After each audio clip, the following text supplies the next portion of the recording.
My name is Harvey Beach.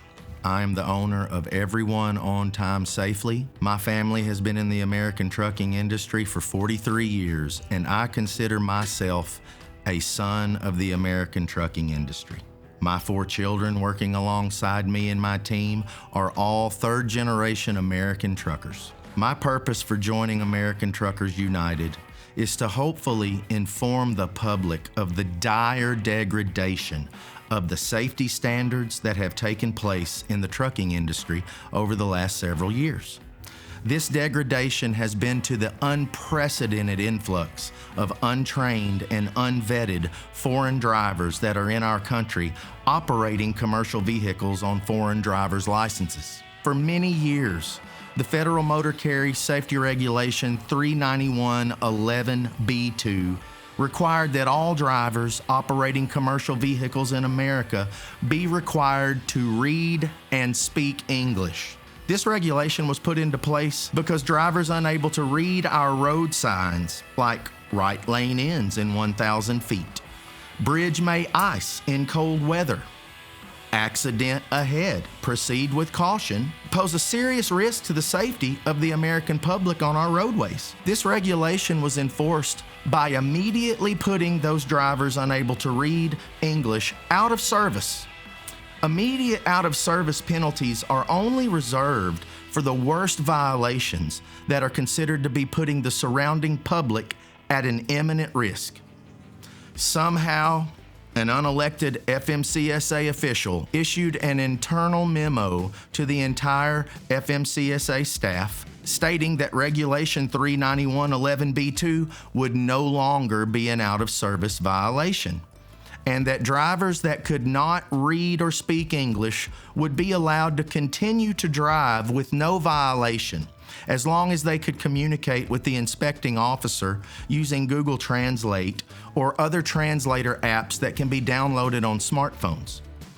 I would humbly submit that being able to read our road signs and being able to read our temporary warning signs is the main concern of Regulation 391.11b2, and that communication with the inspecting officer has little to do with the imminent risk posed by a commercial driver that cannot read our road signs and/or our temporary warning signs. In addition to what I've already mentioned, there are U.S. domiciled trucking companies owned by people from Russia, Eastern Europe, India, and Somalia, all importing drivers from their home countries that have not gone through the proper American CDL holder vetting system. Our law enforcement also has no way of verifying any of these drivers' records from their home countries. We have no idea if these drivers have had fatality accidents, serious moving violations, or even multiple DWIs while operating commercial or personal vehicles in their home countries. Many of these foreign operators are actively breaking the hours of service laws, forcing their immigrant drivers to drive fatigued while operating unsafe and ill-maintained equipment that would have no chance of passing a DOT inspection. These improperly trained immigrant drivers on average are being paid less than half of what the American truck driver is being paid today. These are the same operators that are responsible for the rise in freight theft and insurance fraud that has plagued our industry in recent years. These foreign-owned operators are acting with such impunity, they will tell a prospective driver on a recruiting call, "You will run 5,000 miles per week as a solo working here."